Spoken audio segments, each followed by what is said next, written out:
Stock మార్కెట్లో invest చేసి మీ డబ్బులు డబుల్ చేసుకోవాలనుకుంటున్నారా? సుందరరామిరెడ్డి గారి లైవ్ సెమినార్ కి అటెండ్ అవ్వండి.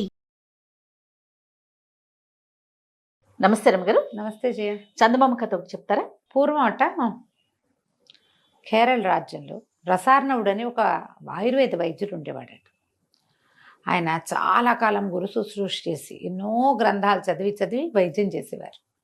అమృతహస్తమే అయింది. ఆయన చేత్తో కుదరని జబ్బే లేదు. అద్భుతమైన వైద్యం చేసేవాడు. ఈ రసార్ణవుడి కుమారుడు సోమదత్తుడు. అతను కూడా ఆయుర్వేద వైద్యమే. సాధారణంగా అనుచానంగా వైద్యాలు వస్తూ ఉంటాయి. వంశపారంపర్యంగా చేస్తారు. అయితే ఏమైంది, కుర్రవాడు కూడా చేస్తుండేవాడు వైద్యం.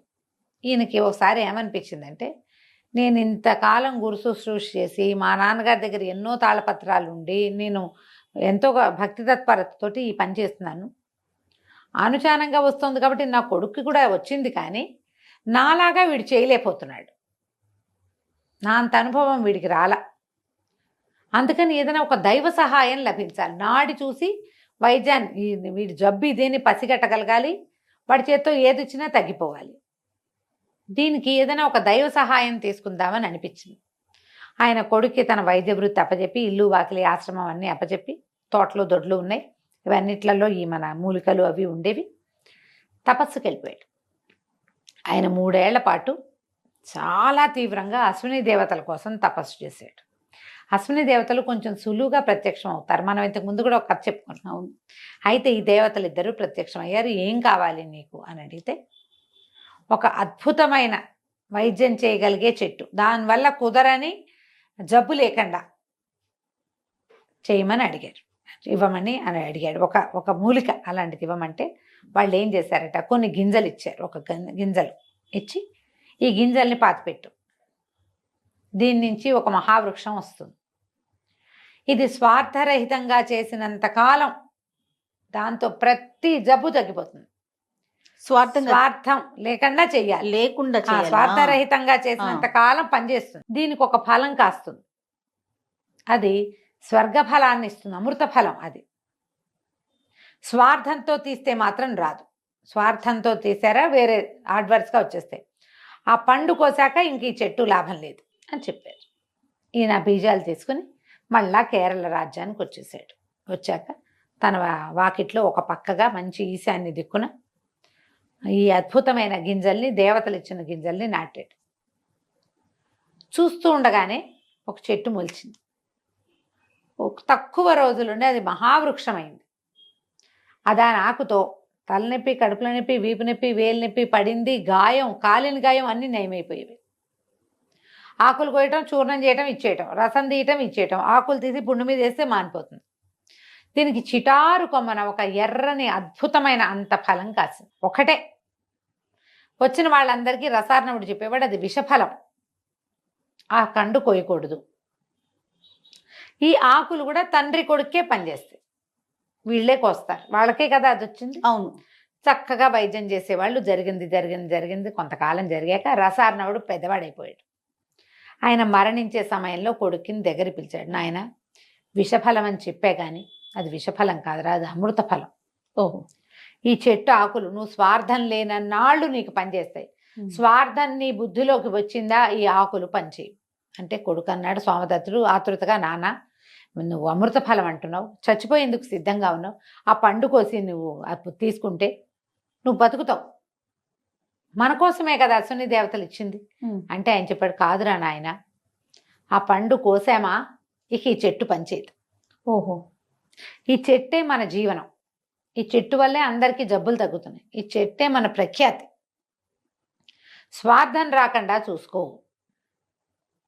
పండు మాత్రం కోయొద్దు. బాగుంది. సోమదత్తుడు ఎంతకాలమో వైద్యం చేస్తూ ఉండేవాడు. వచ్చిన వాళ్ళంతా అడిగేవాళ్ళు, మా నాన్నగారు అది విషఫలం అన్నారు, ఆ పండు ఉంటేనే ఈ చెట్టుకు బలం, కానీ అది కోయకూడదు, ఏదో చెప్పేవాడు. ఎవరు దాని జోలికి వెళ్ళేవాళ్ళు కదా. ఈ డాక్టర్ దగ్గరికి వచ్చే వాళ్ళంతా జబ్బులు మారి వాళ్లే కదా. వేరే యావగేషన్స్ తోటి ఎవడు రాడు అక్కడికి. అంతేగా, కొత్త ఐడియాలతో రారు. ప్రతి వాళ్ళు వైద్యం కోసమే వస్తారు. డాక్టర్ల దగ్గరికి వచ్చేందుకు పిచ్చి వేషాలు వేయడానికి వస్తున్నారంటే ఎవరైనా వాళ్ళు మనుషులుగా ఉండడానికి కూడా పనికిరారు. అంతే. డాక్టర్ దగ్గరికి వైద్యం కోసమే వెళ్ళాలి. అయితే ఏమైంది, కొంతకాలం గడిచాక ఆ ఊరి ఆ రాజ్యం తాలూకు రాజుగారికి విపరీతమైన కడుపులో నొప్పి. ఎన్ని మందులు వాడారో తగ్గల. రకరకాల మందులు వేసుకుని ఆయన కడుపులో మంటలు పుట్టేవి, పిసుకు పుట్టేసేది.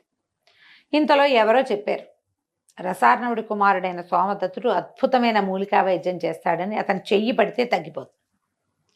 ఆయన వెళ్దామనుకున్నాడు. ఆయన బతికేలాగా లేడు ఆ నొప్పితోటి, ఆ ఉదరసూలతో. కూతురు నాన్న ఏమైపోతాడోనని రాకుమార్తె అయినటువంటి మణిమాల కూడా, నే కూడా వస్తాను నాన్న అని అడిగింది. సరే మణిమాలని వెంబడి పెట్టుకొచ్చాడు. వచ్చేసి వీళ్ళ ఊర్లో బస చేశాడు. కబురు చేశారు. ఈయనకి అప్పటికే తెలిసింది రాజుగారు ఎంత డెస్పరేట్గా ఉన్నాడంటే తన నొప్పి తగ్గిస్తే రాజ్యమైనా ఇచ్చేసేలాగా ఉన్నాడు. ఇదొకటి. రెండో భర్త కూతుర్ని వెంట పెట్టుకొచ్చాడు. 20 సంవత్సరాల అమ్మాయి, ఎంత అందగత్తో, ఒక్కతే పిల్ల. ఆ పిల్లని చేసుకున్న వాడికే రాజ్యం వస్తుంది. ఈ సోమదత్తుడు నడి వయసు వచ్చేదాకా ఇతనికి స్వార్థం రాల, కానీ ఇప్పుడు వచ్చింది. ఇప్పటిదాకా ప్రతి వాళ్ళు ఏదో తృణమో ఫణమో పట్టుకొచ్చిస్తే వీళ్ళు హాయిగా గడిచిపోయేది, హాయిగా ఉండేవాళ్ళు. రాజకుమార్తె రాజ్యము రెండిటి మీద మనసైంది అతనికి. ఎవరిని చూడ్డానికి వెళ్ళినా 4 ఆకులు చేత్తో పుచ్చుకుని వెళ్ళేవాడు. ఒంటి మీద దద్దుర్లు అంటే ఆకులతో రాస్తే పోతుంది, కడుపులో నొప్పంటే ఇంత పొడి ఇంత దంచి వేస్తే పోతుంది. ఆకులు లేకుండా ఎప్పుడు వెళ్ళేవాడు కాదు. మొట్టమొదటిసారి ఆకులు తీసుకురాకుండా వెళ్ళాడు రాజుగారి దగ్గరికి. రాజుని అడిగాడు, మా అయ్యా మీరు తగ్గితే మీరేమి ఇస్తారంటే, మీరు ఏది అడిగితే అది ఇస్తాను, మీకేం కావాలో అడగండి, నా జబ్బు తగ్గించానంటే ఒక్క గడియలో పోగొడతా మీకు వచ్చిన సమస్యని. అసలు నిమిషాలే చాలు నాకు మీ జబ్బు పోగొట్టడానికంటే, మీరు ఏది అడిగినా సరేనన్నాడు. మీ అమ్మాయిని నాకు ఇచ్చి పెళ్లి చేయండి అన్నాడు సోమదత్తుడు. రాజు నిర్ఘాంతపోయాడు. 19-20 సంవత్సరాల పిల్ల, సుకుమారి. ఈయన చూస్తే నడివయసువాడు, నల్లటివాడు, వంకర కాళ్ళవాడు, వైద్యుడు మీది మిక్కిలి. ఆయన వద్దనుకున్నాడు. ఏముంది, ఎట్టాగో చచ్చిన సిద్ధంగా ఉన్న, పోతే పోతా, పిల్లకి ఎవరో క్షత్రియుడు దొరుకుతాడు సరిపోతుంది అంటే, కూతురు ఒప్పుకోవాలి. కాదు నాన్న, నీ నొప్పి తగ్గి బాధ తగ్గి ఇంకా నీకు నడివయసు వాడివే, ఇప్పుడే నువ్వెందుకు మరణించాలి, నువ్వు వృద్ధుడివి కాదు, పోని చేస్తానని ఒప్పుకో. ఈయన మహామహిమాన్వితుడు, 100 మంది వైద్యులు కుదర్చలేని దాన్ని కుదురుస్తాడంటే మేధావి. మేధావితో వివాహం కూడా మంచిదే కదా నాన్న అని బతిమలాడింది. అయితే మంత్రి గారు ఏమన్నాడు, ఒకవేళ కుదరకపోతే తల తీయిస్తామని ఒప్పించారు. కూతురు కూడా అదే చెప్పింది, మీకు వైద్యం కుదరకపోతే ఈయన్ని సంహరించటమే, కుదిరిందా పెళ్లి చేసుకుంటా. ఒప్పుకున్నాడు సోమదత్తుడు. ఎప్పుడైతే ఈయన అక్కడికి వెళ్ళి ఈ మాట అన్నాడో బయటకు వచ్చేసింది వార్త. ఆవిడ పరమ దుఃఖం వచ్చేసింది సోమదత్తుడి భార్యకి. ఇంతకాలం 40 వయసు వచ్చింది, ఇంత పెద్దవాడు అయ్యాడు, 50 ఏళ్ళు వస్తే ఇప్పుడు రాజకుమార్తెను పెళ్లి చేసుకుంటే నా జీవితం ఏమవుతుంది, నేనేం చేయాలి? అంతేగా, అలాగే కదా ఆలోచన వస్తుంది జయ. మరి ఆడవాళ్ళ జీవితం ఏమవుతుంది ఈ కాలం అంటే? మరి ఏమైనా 50 ఏళ్ళు వచ్చాక పెళ్లిళ్ళు చేసుకుంటున్నారేమో. పాతకాలాల్లో ఏం చేసుకునేవాళ్ళు? భర్త ఇంకొక స్త్రీతో ఉంటుంటే ఈ భార్యల పరిస్థితి ఏంటి? ఆవిడ పరమ దుఃఖం వచ్చేసింది ఆవిడకి. సరే ఈయన ఇంటికి వెళ్ళి చెట్టు నుంచి 4 ఆకులు కోసుకొని చెట్టుకో దండం పెట్టి రాజుగారి దగ్గరికి వెళ్ళాడు. ఆయనకి ఏం తెలుసు అంటే, ఏదైనా సరే ఆకులతో రాస్తే పుళ్ళు మాంతాయి, దెబ్బలు మాంతాయి, కాలిన గాయాలు మాంతాయి, వాపులు తగ్గిపోతాయి. ఎంతలా పుండైనా అందులో పురుగు ఉంటే పురుగుడు బయటపడిపోవాల్సిందే. లోపలికి ఇస్తే కడుపులో నొప్పి, ఎంత లావు నొప్పి అయినా, తలనొప్పి అయినా, వీపు నొప్పి అయినా, ఏ నొప్పి అయినా తగ్గిపోవాల్సిందే. ఆకులు కల్మంలో వేసి నూరించాడు. ఆయనకి ఇంత రసం తీసి ఇచ్చాడు.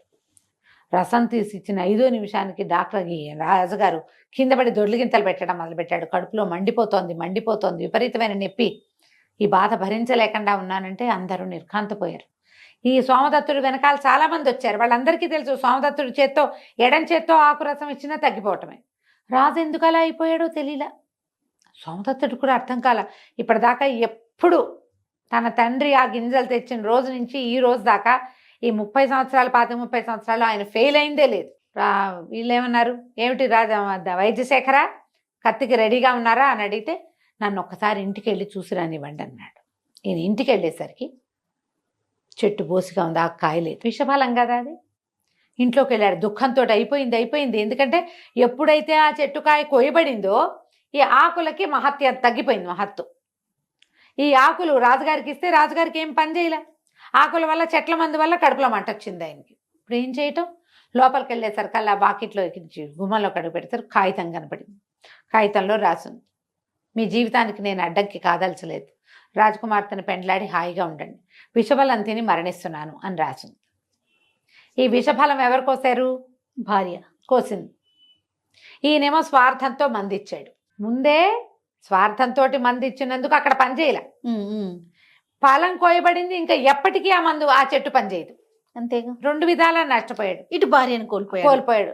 పరమ దుఃఖంతో నెత్తి మీద చేతులు పెట్టుకున్నాడు. భటులు వచ్చేసారు, నువ్వు ఇంకేదైనా వైద్యం చేస్తావా, చంపేయమన్నావా అని లాక్కుపోయారు. లేకపోతే రాజుగారు గోడును విలపిస్తున్నాడు. నొప్పి రాకుమార్తె ఏడ్చేస్తోంది. మంత్రివర్యులంతా నెత్తి మీద చేతులు పెట్టుకుని ఉన్నారు.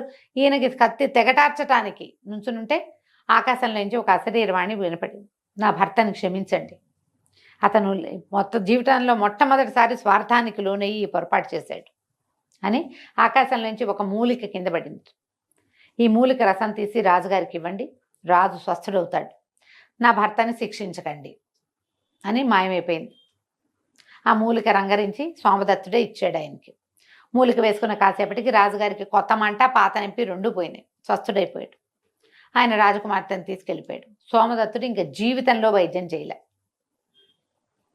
విషఫలం అంటే అదేదో విషం కాదు, స్వార్థమే విషం. విషయం అంతే. నువ్వు ఎప్పుడైతే సెల్ఫిష్గా మారేవో అయిపోయింది అంతే. కథ కంచికి మనం ఇంటికి. చాలా చాలా బాగుంది. నమస్తే. నమస్తే జయ.